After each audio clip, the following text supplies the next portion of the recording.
I quote, "The President shall nominate and with the approval of the National Assembly appoint cabinet secretaries. In view of the foregoing and pursuant to the provisions of Section 8 of the Public Appointments Parliamentary Approval Act, as read together with Standing Order 423, I hereby refer the messages from the President together with the curriculum vitae of the nominees to the Committee on Appointments. Honorable members, Section 8 of the Public Appointments Parliamentary Approval Act provides that unless otherwise provided in law, the committee to which such nomination is referred shall consider the matter and table a report in the House within 28 days. Conscious of the fact that the House is scheduled to proceed on recess next week, I hasten to clarify that the counting of days with respect to the consideration of the nominees will cease during the recess period and resume when the House first sits upon resumption. It is therefore imperative that the Committee on Appointments commences the process of consideration of the nominees alongside those already committed to it.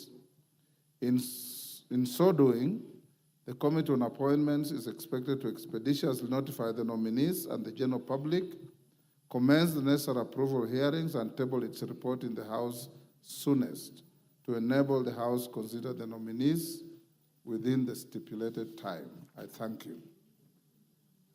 Next. Order number 4, petitions. Order number 5, papers. Chairperson, Select Committee on Parliamentary Broadcasting and Library. Epuyo Nanok, is he the one? Or who is the chairman? Majority Leader? Okay, go ahead, give him the mic.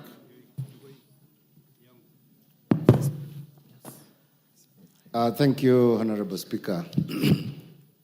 Honorable Speaker, I beg to lay the following paper on the table of the House today, Wednesday, 31st July 2024.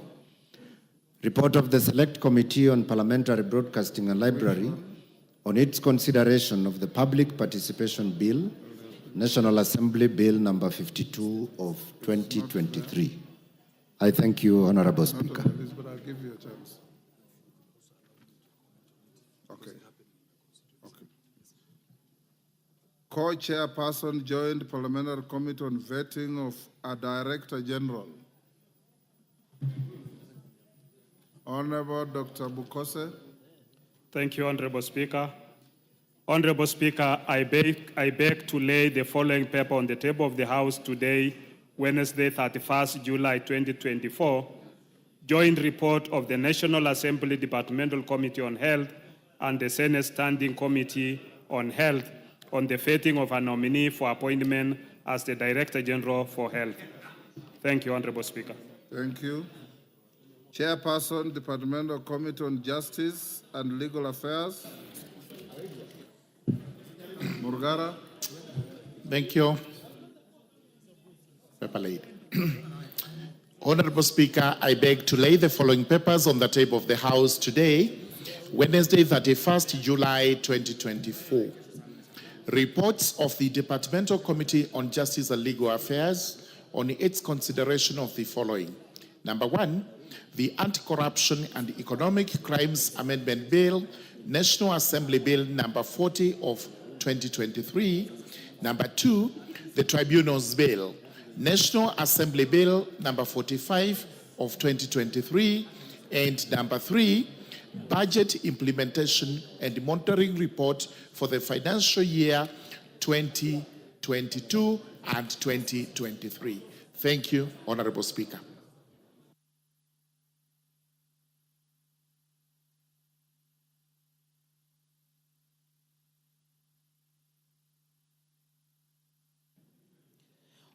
Order number 6, notices of motion.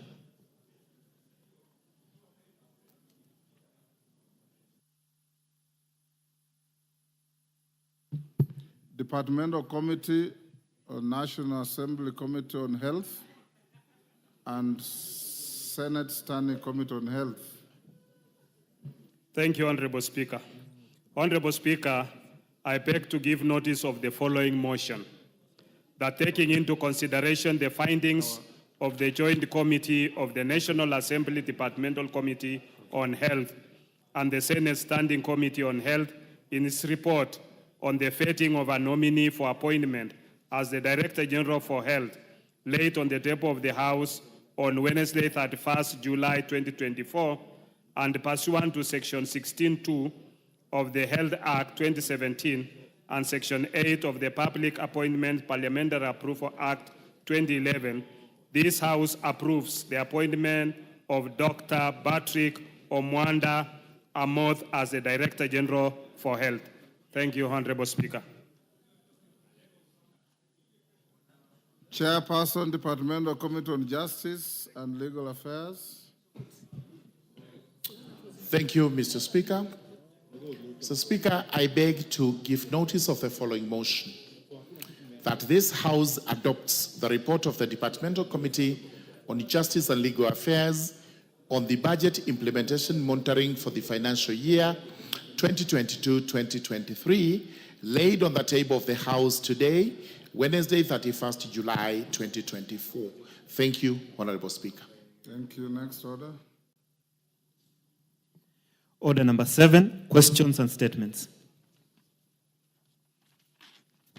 Thank you. First one.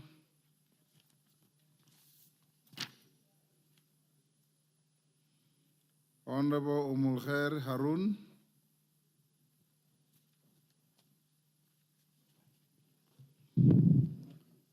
Thank you, Mr. Speaker. I rise to seek a statement regarding rising insecurity issues in Garissa County.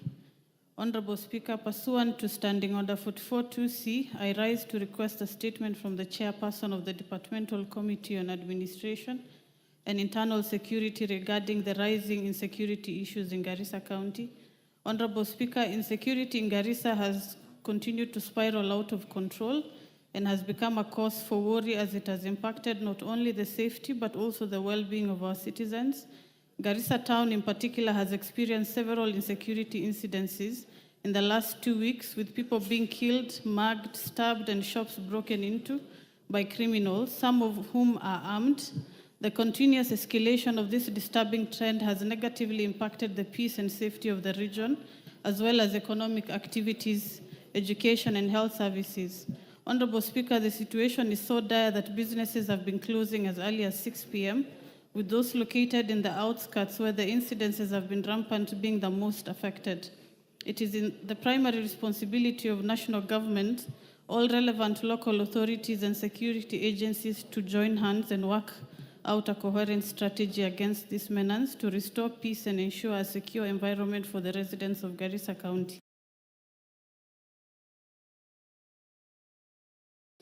Honorable Speaker, given the rising insecurity, which is adversely affecting the safety and well-being of residents, I wish to request a statement from the Chairperson of the Departmental Committee on Administration, Internal Security, to apprise the House on the following: the specific measures in the ministry is implementing to address this alarming trend, and the measures the government is implementing to ensure effective collaboration between national authorities, county government, and security agencies to enhance community policing, intelligence gathering, and response mechanisms to restore peace and stability in the region. I thank you, Honorable Speaker. Honorable Speaker, the issue is very serious, with the same gangs coming to my own house in Garissa County. So I'm really concerned by this issue. Thank you. Tongoyo, that's your docket. The member for Garissa wanted to say something on the same. We rarely allow this, but since you requested, I give you 1 minute. Thank you, Mr. Speaker. I stand and rise to add my voice on what the honorable member has raised and to say that the situation is very bad, Mr. Speaker. And we have raised these issues, tried to solve it through the security agencies, and we are unable to get support. You might know that the delicate situation on the ground in terms of the fact that that region itself was already insecure in terms of infiltration of Al-Shabaab insurgents who are also bringing in firearms into the town. Mr. Speaker, this issue since 2023 we've been addressing with the security agencies on the same issue. Young people carrying daggers, swords in the middle of the town and on broad daylight and robbing people and stabbing young people. A number of people have been killed or stabbed by these sword-carrying gangs. And unfortunately, they are known to the security agencies, but no action is being taken. We want the chair of the committee to take it very seriously and engage the national security team. We need an overhaul of our security group leaders at the county level and the constituency level. The incidences are mainly concentrated within Garissa Township constituency. Thank you, Mr. Speaker. Tongoyo, when can you bring the statement?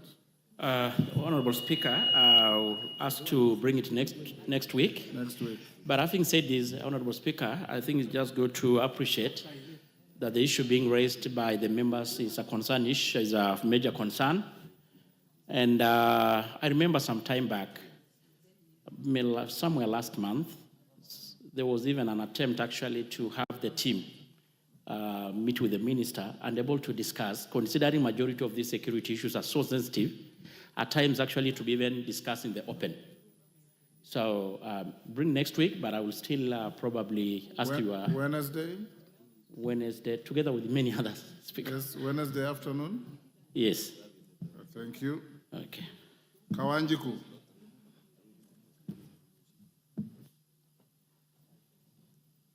Thank you. Thank you, Honorable Speaker. Request for a statement on the irregular and illegal grant of tax exemption of a company under the Special Operating Framework Agreement.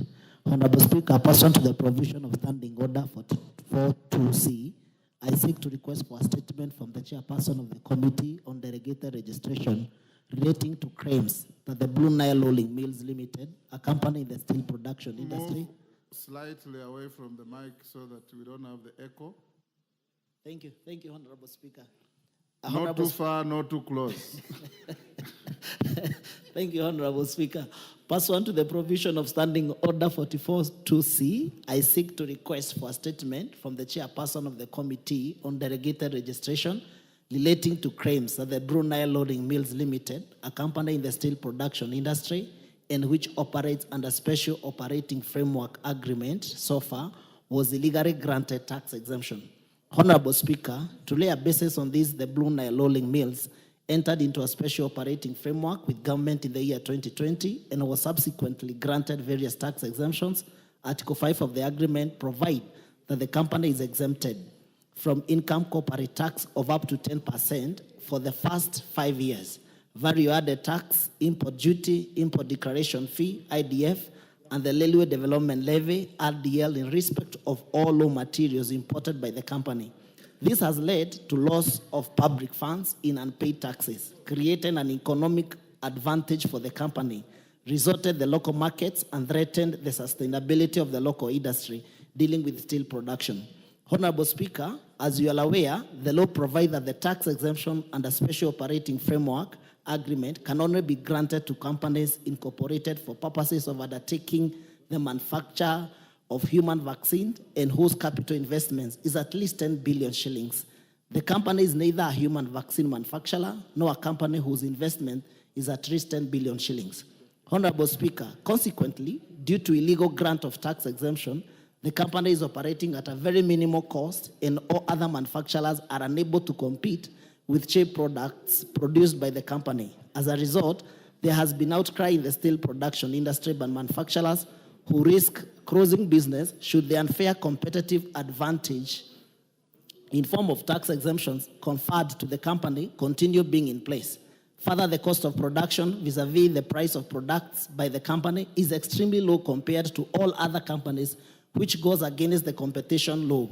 It is alleged that the government is losing nearly Kenya shillings 30 billion annually on unpaid taxes. Nothing comes at a time when the government is grappling with the handoff of reduction of tax correction It is paramount that the allegations made by the industry players are investigated. It is also worth noting that the tax exemption have been granted to the company through various legal notices in exercise of delegated authority.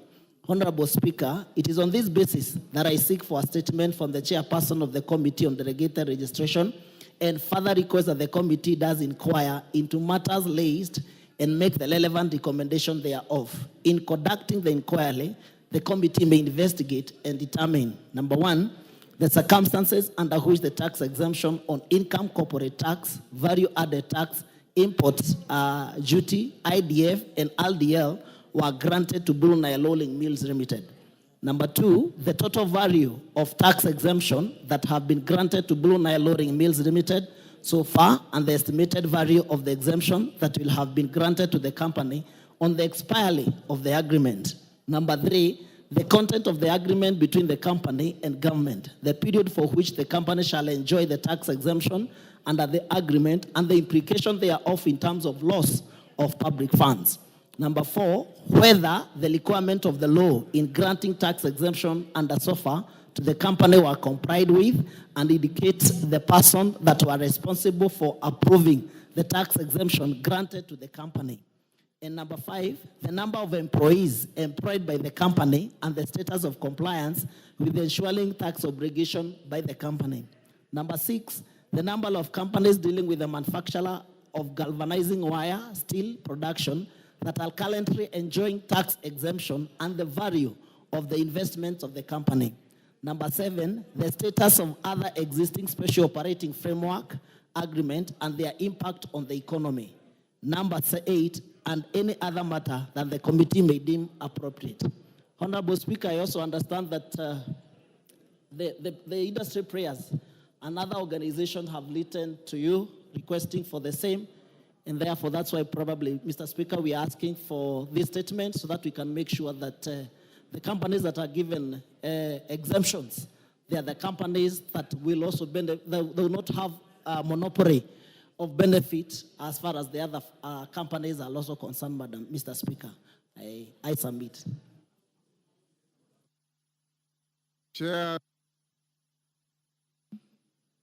Wapi Chepkonga? Thank you very much, Honorable Speaker. Honorable Speaker, Yes. I have just heard what Honorable Kawanjiku, the member of the indomitable member for Kiamba. He has raised very fundamental issues. As a matter of fact, the office of the Speaker has received several letters also to this effect. That even makes it very serious, Mr. Speaker, that even the Speaker has received additional information. So, and these I've are the received complaints, not additional information. Yeah, thank you very much. When can you... Thank you. Since they are very serious matters, Mr. Speaker, and these are the issues we've been complaining about as a committee, that people issue orders that have an effect of law, and they don't bring them to the House. Yes. So with that, Mr. Speaker, I will request that you give us 2 weeks, and we'll bring a report here. Okay, you have 2 weeks. Thank you. Robert Mbui,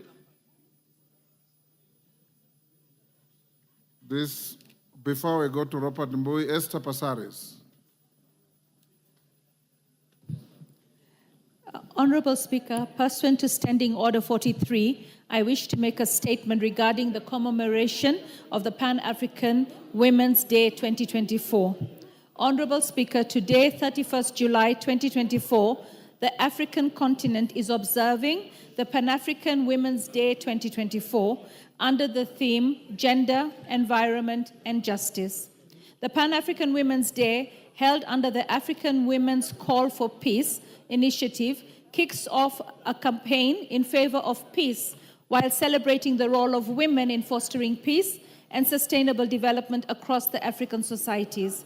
The initiative aligned with the global aspirations of the Sustainable Development Goals, the African Union's Agenda 2063, the United Nations Resolution 1325, seeks to harness the immense potential of African women to create a more just, equitable, and sustainable Africa.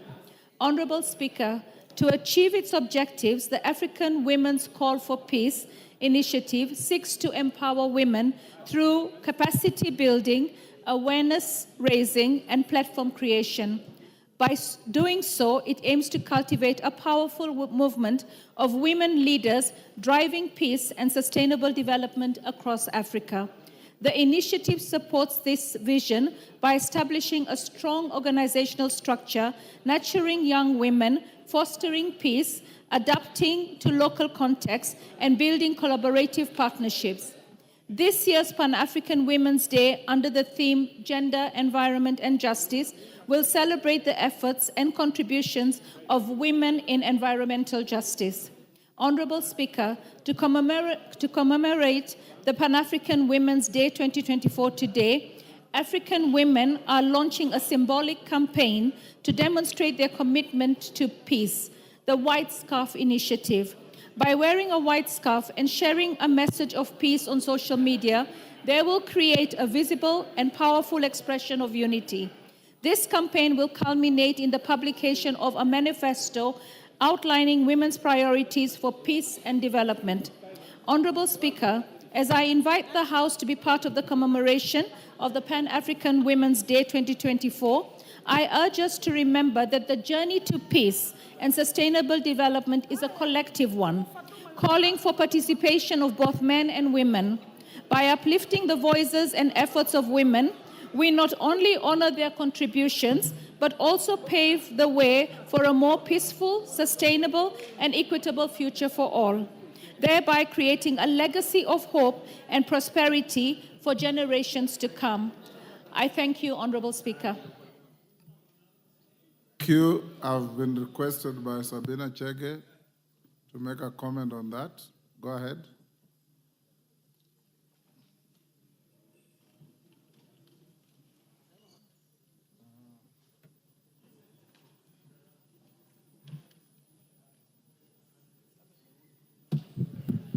Thank you, Mr. Speaker. I want to support the statement from Honorable Passaris for African Women for Peace. As we commemorate this day, Mr. Speaker, I want to appreciate the role the women play in each society in peacekeeping. Mr. Speaker, when there's no peace in any country, women and children are mostly affected. And so I stand today to be counted as one of the women leaders who support peace. I want to congratulate His Excellency the President for finding it in his heart to have a broad-based government so that we can incorporate everyone in running of this country, in sharing ideas, in governing this country. And I also want to thank really Mr. President for embracing each and everyone and showing peace. And that's why, Mr. Speaker, we say that let us all unite together. Let's leave no one behind in leadership, in our homes, and even in this house, Mr. Speaker. If we work together as a team, we'll have more peaceful country. We are role models. People look at us out there. So if we remain peaceful from this house, Mr. Speaker, and even in the executive, within the leadership, I am sure peace will prevail in this country. And that's why I say even in Kenya, may peace, love, and unity prevail. I thank you, Mr. Speaker. Responses to statements. Statement by Robert Mbui. Tongoyo, are you ready? Robert Mbui himself is not here. So maybe I need your indulgence, Honorable Speaker, considering that this is a matter of much interest, whether an issue or we do it when the member is in the House. Bring the statement next week on Wednesday. Okay. Well guided. Statement requested by Abdi Ali, member for Ijara. Chair Energy. You are ready? Yes, sir, I'm ready, Honorable Speaker. Go ahead. Is the member for Ijara here?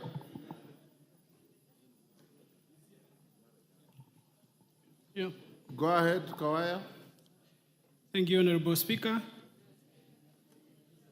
Honorable Speaker, the member for Injara sought for a statement as well as the member for the nominated member, Honorable Aaron Mker, and the request for statement was similar, so the two requests were merged together. So I have one response to the two members. Honorable Speaker, following the letter dated 8th May 2024, referenced NA/DDC/Energy/COR/2024/019, the National Assembly requested the Cabinet Secretary, Ministry of Energy and Petroleum to make submissions on the following statements from Honorable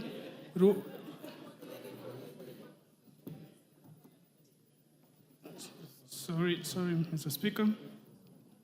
Statements by a Member of Parliament for Injara constituency, Honorable Abdi Ali Abdi MP,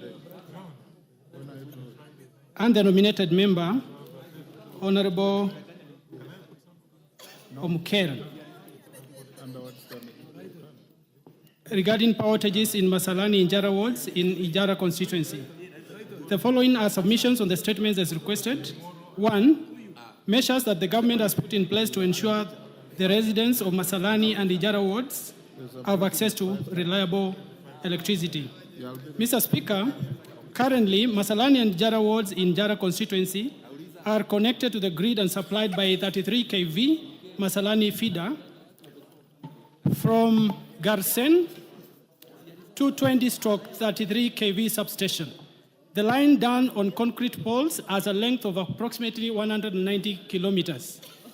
Mr. Speaker, Garsen 220/33 kV substation has been off supply since April 2024, when the power supply transmission towers were swept away by floods at the river Sabaki.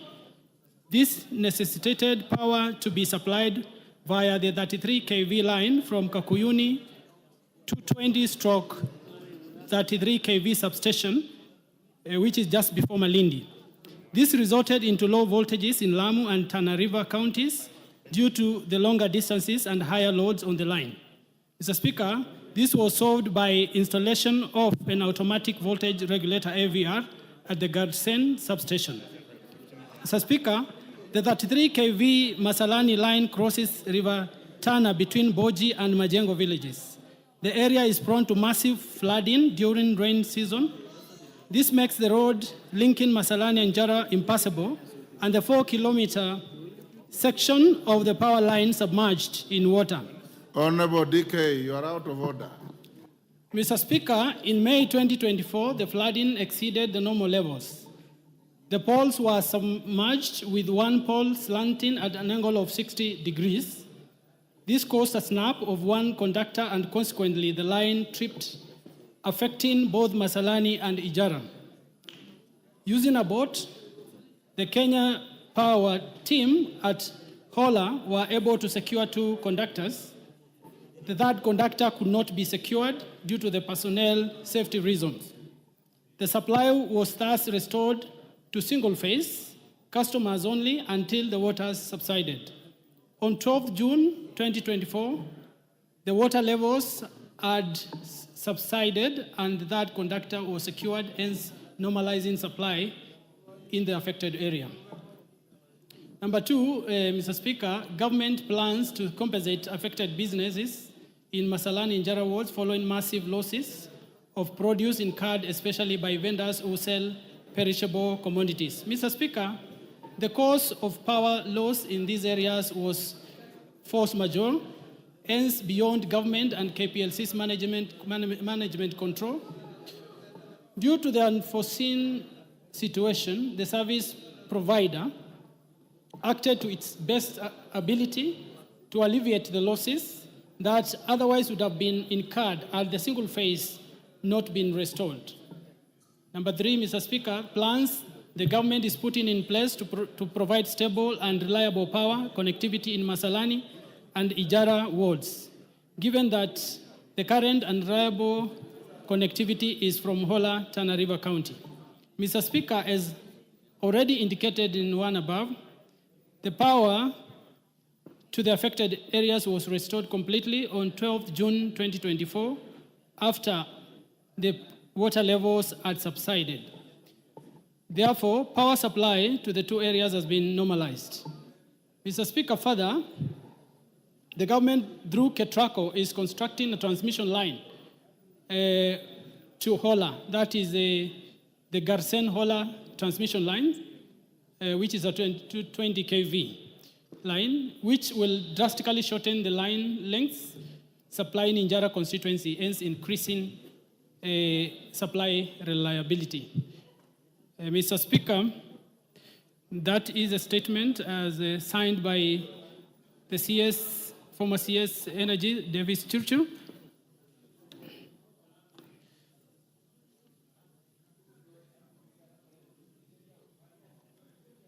If you allow me, Mr. Speaker, the next statement. I can't.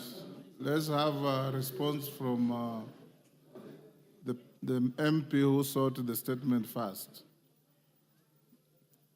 Member for Ijara, you've listened to the Honorable Chairman. You are satisfied? Thank you very much, Mr. Speaker, sir, for the opportunity you have given me. I have heard what the Chair of Energy has said, and on behalf of Ijara constituency, I'm not satisfied on the response that the Chair has given and the ministry, on behalf of the ministry. As you know that when we complained, before even we complained and put the question, it was 3 months that Ijara constituency had issues of power outages in Masalani town, which means has nothing to do with floods. We need a permanent solution. Masalani is among the oldest town we have in Kenya, and it is densely populated. Unfortunately, we don't have even a small power station in Masalani. So for the excuse that the ministry is giving in terms of floods has nothing to do. It's always in and out, and we need a permanent solution. For the purpose of force majeure, what he said about the force majeure has nothing to do with this situation. So I request further permanent solution of power in Masalani constitution, in Masalani town, Ijara constituency. Thank you. Permanent solution. Kawaya. Thank you, Mr. Speaker. The last part of my statement read that the construction of by Ketraco of the Garsen-Hola line